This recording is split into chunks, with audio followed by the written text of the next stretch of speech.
loves horses. Well, there we are. Right, questions from the audience. Who's got a question for Colin Baker? Hands up. Questions for Colin Baker? Oh, there's a breeze coming through. That's lovely. Hello, Tom. You're not called Ben, are you? No. You're called Tom. Yes. With your scarf. Hope you wash that scarf sometimes. Good. Yes. Question. Sorry. What was it like? Did you ever get annoyed at the whiny and accent sort of acting of Peri, the way that she acted? Did I get annoyed with Peri because? Well, the way that I see it is like the way that she's portrayed is like whiny sort of. Yeah. Well, she and I both got annoyed with that because it started off. My character had to be a contrast to Peter's character.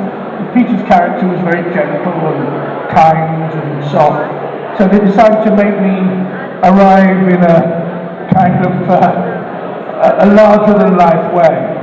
And Nicola, or Peri, was written to find that annoying, unpleasant. So she was very whiny and she was complaining and didn't like it, which worked for a couple of episodes. But quite soon the writers kept writing more scripts with that, and in the end we decided to play against it. So even though it was written to be, doctor, I don't like this, don't like that, we tried to inject some humour into it, because it gets boring. She was bored doing it, and we were bored doing scenes where she was always complaining. So by the end we managed to counteract that. But yes, it was irritating. Thank you.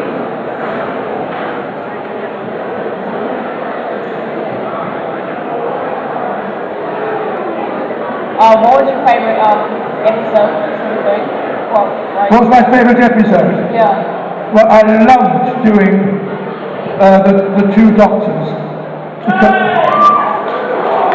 because of the joy of working with Patrick Troughton, who for me was the governor. He was the man who made Doctor Who possible by doing that first regeneration. Somebody came up with the idea that the Doctor doesn't die, he regenerates into a new body. Brilliant idea, but that would have died then and there if it hadn't been Patrick Troughton or somebody as good as him who took over. And Patrick was so different to William Hartnell, and I mean his character, that second Doctor character, was just so brilliant that the programme continued, because we all went, oh well, William Hartnell may have gone, but we like this new guy. He's funny, he's clever, he's different. And then the programme carried on. We accepted regeneration. So for me to have the chance in my time, 20 years later, of working with that man, and I'd shared a flat with his son David for many years when I was a young actor, and I'd been David's best man when we got married. So I knew the Troughton family, and to work with him was fantastic. So that would be my favourite story for that reason only.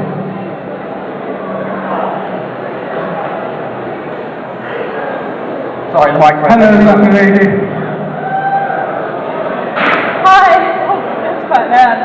I'm just wondering what it's like still being recognised 40 years later for a role. Well, it's amazing. I mean, you think of any other job.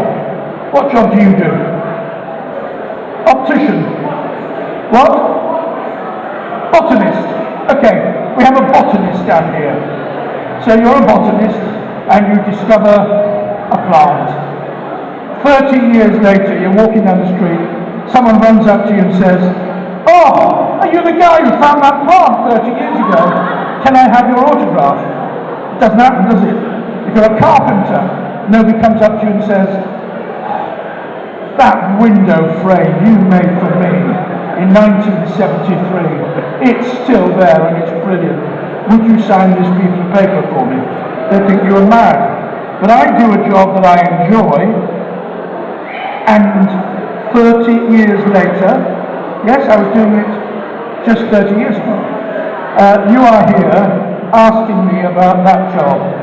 Actors are very privileged, and some of them should be better behaved than they are. All those ones who, oh no, and so, oh, you know the ones I mean. We are very lucky that the people who buy our product, that's what you're doing. By watching us, you are buying what somebody has employed us to make. And you provide us with a living, and you also thank us for it. What more could we ask for? So it's brilliant, and it's something we must never forget. I've had so many stories from people, personal stories from their lives, about how much Doctor Who has meant to them. People who seriously have had health issues, who thought their lives weren't worth very much until they got involved in this particular programme. And it gave them avenues of escape, if you like. And that's what the best of fiction is.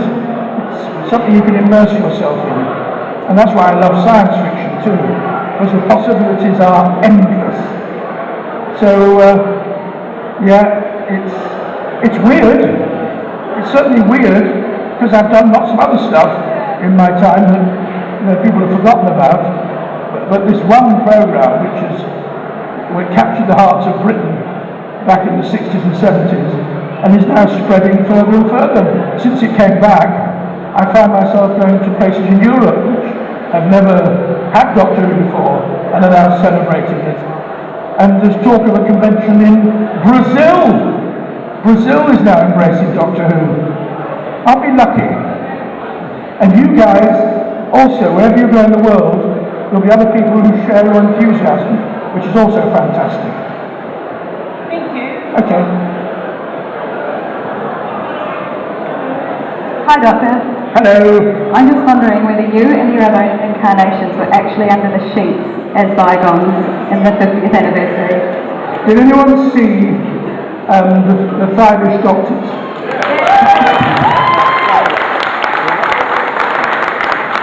We had such fun doing that. It was brilliant. And we were there on the set and under those sheets, yes.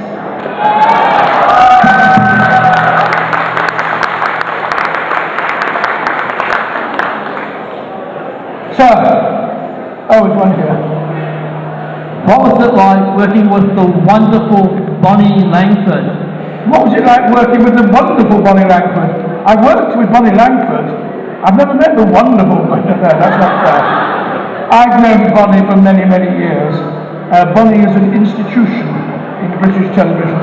She was a child actress, and her nieces, both of her nieces are now stars in the West End in musicals. She comes from a family. Her mother ran a dance and drama school, Babette Langford. So every theatre in London had young dancers and performers from Babette's drama school. So Bonnie was brought up in the theatre.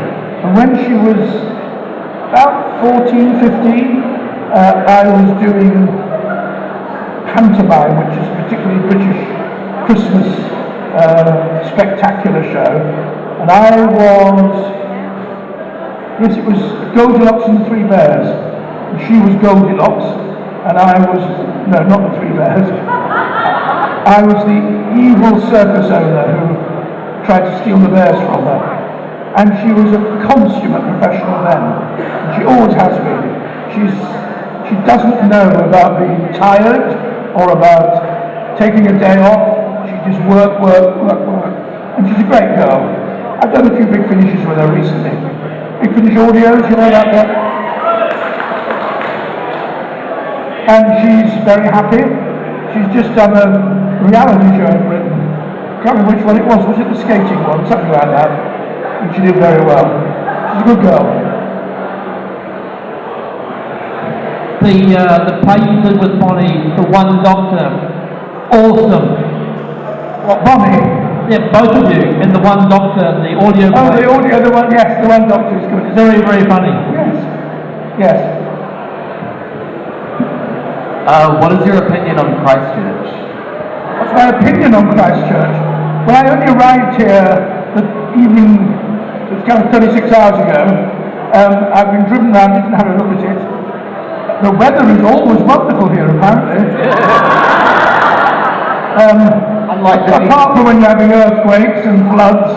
Interestingly, I left England nearly 2 weeks ago now, and there were floods everywhere. The nearest town to me, Marlow-on-Thames, and the word on-Thames will explain it to you, was flooded. The trouble in England is it's been raining now for about 3 months, and the ground is saturated, so there's nowhere for the water to go. Unlike here, because now the weather's changed, your flooding's gone, hasn't it? It's still there in Britain. There's huge areas of Gloucestershire and Buckinghamshire, Oxfordshire still underwater. And there were howling gales. We had 3 trees blown down in our garden. A big 80-foot tree, which narrowly missed the house, just before I came over here. So, to come over here and find exactly the same weather was in Christchurch was extraordinary. But Christchurch strikes me as a beautiful city. I'd love to have seen it before you had the earthquake ravaging it. I mean, seeing all those empty spaces where churches, cathedrals, buildings were, is kind of heartbreaking. And it does make us realise how tenuous a grasp we human beings have on this planet. If a little, in terms of the history of the planet, a little event like that earthquake can cause so many deaths and such havoc in what is clearly a beautiful city is very kind of shocking. I've had the opportunity to find out more. Unfortunately, I won't be here long enough. But it looks like a great city to live in, is it? Yeah. So far in New Zealand, I've, over the last few years, visited Auckland, Wellington, Dunedin and Christchurch. And my favourite is Christchurch.